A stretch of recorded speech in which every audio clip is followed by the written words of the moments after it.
Hi guys, and welcome to the Hyundai Kona, a car which I believe is a keystone in the evolutionary ladder of the electric car. Not only can it do 300 miles, but it's less than half the price of a Jaguar I-Pace.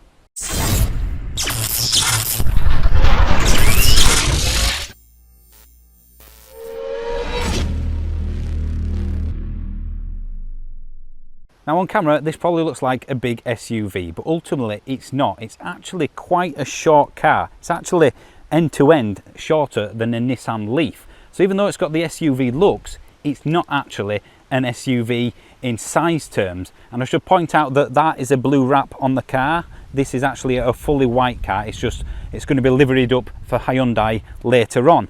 Now the back end, I have to say, there's a lot of lines going on in a lot of places, so it's not my favourite. I'm not a massive fan of these big plasticky areas. I'm not sure what this bit's doing here, and there's a lot of black plastic going all along the bodywork, so it's a bit different. You know what, it doesn't bother me at all. It's inoffensive. Right, so we'll just have a quick look at this side here. You've got a decent enough interior. I'll give you a bit of a look around in a minute, but there's the front, and in the back we have enough room for 3 people, but not a huge amount of space behind the seats there. Now, how big is the boot? Because again, this isn't a bigger car as it looks. Excuse the dirt. That's not too bad. It's not as big as a Leaf, just to put that in to context. Under here we have some storage tray, and I believe another cable box there. You know what? I think I've figured out what this car actually reminds me of. Just look at it. That's right, it's the Hyundai Beluga. Right, let's have a look around the inside of this thing. I should point out this is the premium top spec version, so pretty much everything is ticked on this. You've got your lovely black leather seats and all the toys you can wish for. So I'll switch to the handheld, give you a bit of a tour, and then I'll jump in the back to see what the space is like. Okay, here we are. Now you get the usual EV bongs and a jingle when you turn it on. There's no engine noise, of course, to let you know the car's running, so it's kind of key. And you get this quite nice HD display, I suppose you call it. The bit on the right where it says ready to start driving changes to display different types of information, and I like it. Then let's move over to the sat-nav here. You've got all your controls, kind of standard stuff that you have on most cars, to be honest. You have the media players, radio. I don't really have to show you what a radio is like because you all know, but it's quite nippy actually. I don't like a lazy, slow sat-nav. It actually does respond quite quickly to your touch, so I'm quite happy about that one, because a lot of sat-navs are a bit dim-witted these days. Now these are the climate control buttons, of course, and for me I really like them because they've got a good tactile response, and it's probably the better part of the interior of this car, because some of it, cheap materials, this bit I do like. Probably won't attract fingerprints either. Down here you've got the reverse, neutral, park and drive, of course, which gets you in gears, and you've got this handbrake here, electronic handbrake. Nice cup holder, and underneath we have a pretty decent size of tray. You've got the USB and auxiliary ports as well, so that's pretty good. If we go under there, you've got a pretty big storage binnacle. Now the steering wheel, it's not too bad. It feels a little bit cheap, if I'm honest. In parts, it's not too bad. You've got the scratchy plastic. Why do all electric cars have this cheap plastic stuff? So this bit here, that's pretty good. Yeah, I quite like that. That's all right. That's not too bad. But then you get this, you get this cheap scratchiness. So in the back seats, it's pretty good actually. I'm not the tallest person in the world, but I have enough room to be comfortable, certainly. On a longer journey, if you're a tall person, maybe not so much, especially if there's a tall guy in front. The middle seat is probably one of those that you're only going to use on a short journey, especially if you have child seats in here, because they're very wide. Jesus, I went through. I'm going to turn this off. Ugh. So we're in a car that thinks it's an SUV. It looks like an SUV. It's got all the kind of hallmarks of an SUV. You've got a slightly high riding position and whatnot, but it's actually no taller than my Nissan Leaf. In fact, it's shorter than the Nissan Leaf is this car. So it kind of fools you into thinking it's a bigger car than it is, especially at the front. Right, we're on twisty roads now. Let's see what it's like when you put your foot down.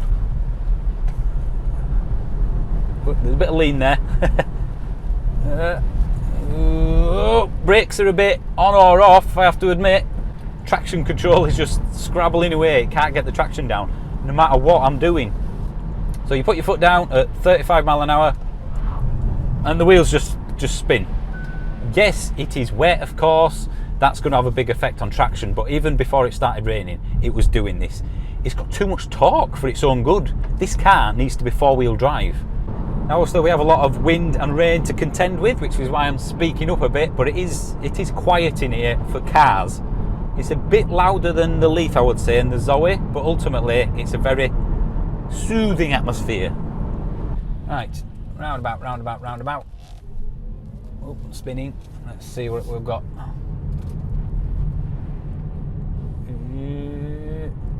You know what? It's not actually too bad.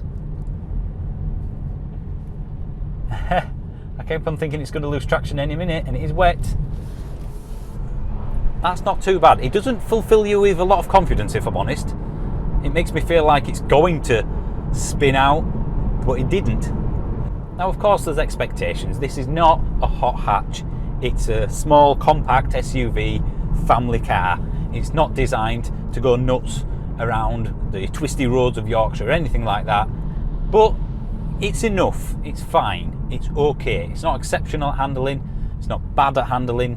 It's just okay.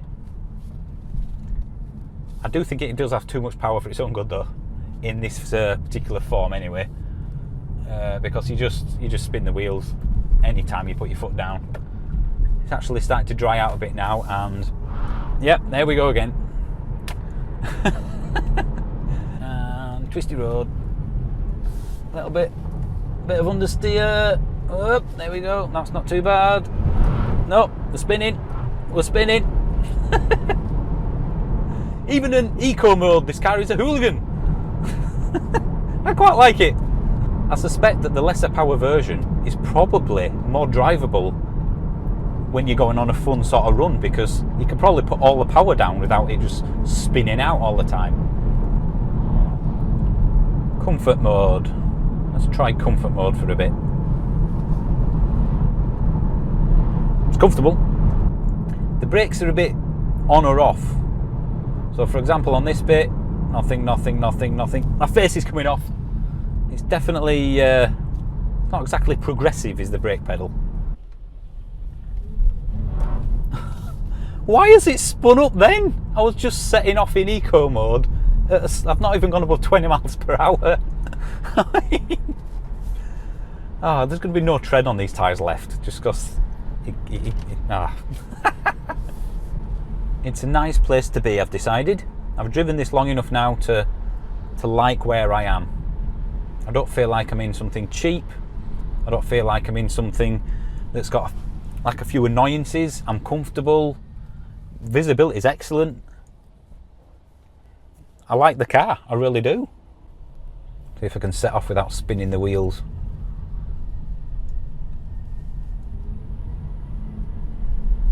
Yeah, managed it. If I had to be picky, I would say it's not big enough. The back seats aren't big enough. I think if you've got a couple of tall people in here, you'd struggle. Yes, there's some cheap plastics here and there, but it doesn't look out of place and it doesn't bother me. All kind of EVs suffer from this cheap interior plastic thing because they're having to save money, presumably to offset the batteries. So even Teslas, relatively speaking, compared to what you pay for them, have a cheap interior. This isn't really an exception, but the bits that matter, the bits that you kind of hold on to and touch, they're all right. Steering wheel is all right. It's kind of, I don't know if it's fake leather or cheap leather, but it doesn't bother me. It's, you know, I've had better steering wheels if that's the thing, but yeah, so I'm being picky now. I really am having to be picky to find things that are wrong with this car. The sat-nav's quite quick and easy to use. The whole kind of media system is okay. It's pretty standard stuff for cars these days. You've got lots of storage. Aha! I have just noticed a significant problem. Underneath the centre console is a big cubby hole. It's actually quite large. You can put a lot of stuff there. But the seat is stopping my hand getting to it without...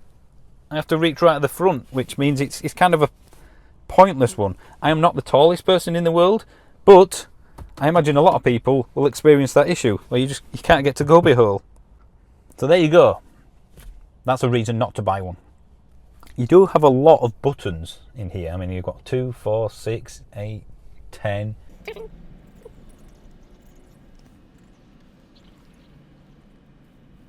You know what? I'm going to stop counting.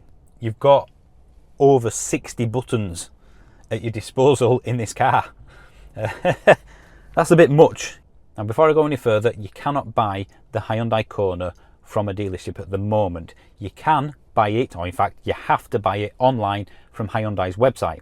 However, you can put a referring dealer down, and to say a big thank you to DSG Hyundai in Morecambe, please put them down as a referring dealer, because they are the ones that have provided me with this car, and without them I won't be able to do this video. So a big thank you to Will from Hyundai.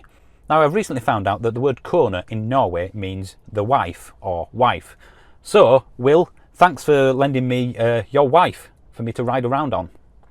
But that's not the end of it. Kona in Portugal means something very different, to the point where it's not actually called the Kona in Portugal. Let's just say that even though it's spelt with a C, the word Kona in Portugal means something that rhymes with shunt. What is it with manufacturers? I mean, the new Audi e-tron, if you put e-tron, E-T-R-O-N, into Google Translate and ask it what it means in French, it comes back with turd. So Audi have released a car called the Audi Turd in France. Just like in Norway, it's called the wife, or in Portugal, it's called the... One thing I do really like, which isn't unique to Hyundai, is these flappy paddles. It basically increases or decreases the amount of regen that the car operates on. So if, for example, I wanted to slow down a bit quicker coming up to a roundabout, I just have to flick them. If I want it to kind of roll down a hill or even accelerate down the hill without having to press the accelerator, of course, I just lower the regen. And it means you can do it without having to take your hands off the steering wheel, because certainly in my Leaf, I end up having to put it into B mode when I come up to a roundabout, kind of like going into second gear if you're used to petrol cars, and then back into D mode. So I'm doing this all the time, whereas this is just infinitely easier and a cracking idea. Now, I do want to compare this against other EVs, but I have to compare it against the Leaf. Not only has the Leaf only been out, 7 or 8 months, it's got a similar battery size to the lower battery version of this, but they're about at the same price level. So, in EV terms, they are direct competitors. I mean, in all seriousness right now, if you have a Nissan Leaf 40 kWh on order, I would be picking up the phone and cancelling it. If I had a Leaf on order now, I'd be cancelling it and going for one of these, because this just wipes the floor in EV terms of what it can do. I mean, the range of the lower battery version, you're looking at about 170, 180 miles in the real world. You could get further, of course, but on average, we'll say 170, 80 miles. The Nissan Leaf is about 130, 40 miles in the real world. And they have virtually the same battery size. I think this has 1 kWh more than the Leaf in usable battery. So you've got a 40, maybe 50 mile extra range in this for the same size battery. That just shows you how much more efficient this car is compared to the Leaf. And there is one other significant reason why this is miles ahead of the Leaf, and that's the thermal battery management. This has proper battery management in it, so it can rapid charge all day long, and the fact it's so efficient is probably in some part related to that thermal battery management.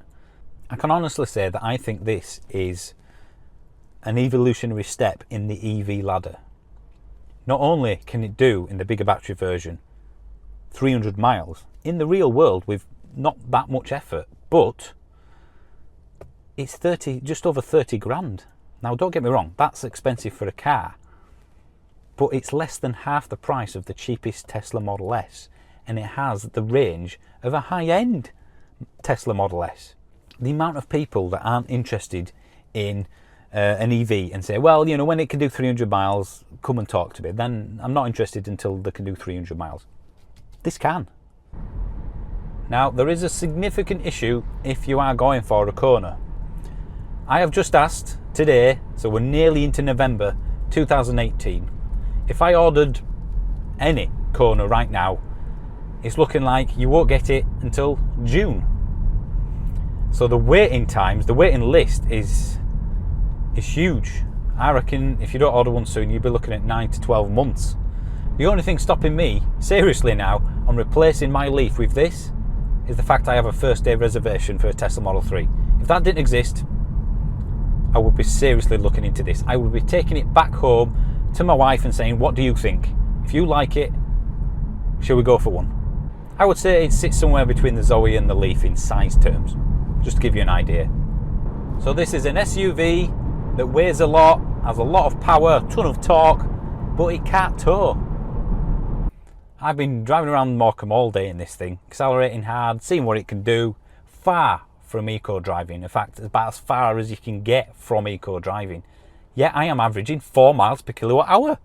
The efficiency is really good. It's a key point for me. Okay, so there we're done. I hope you enjoyed that. Thanks for watching, and I'll see you soon.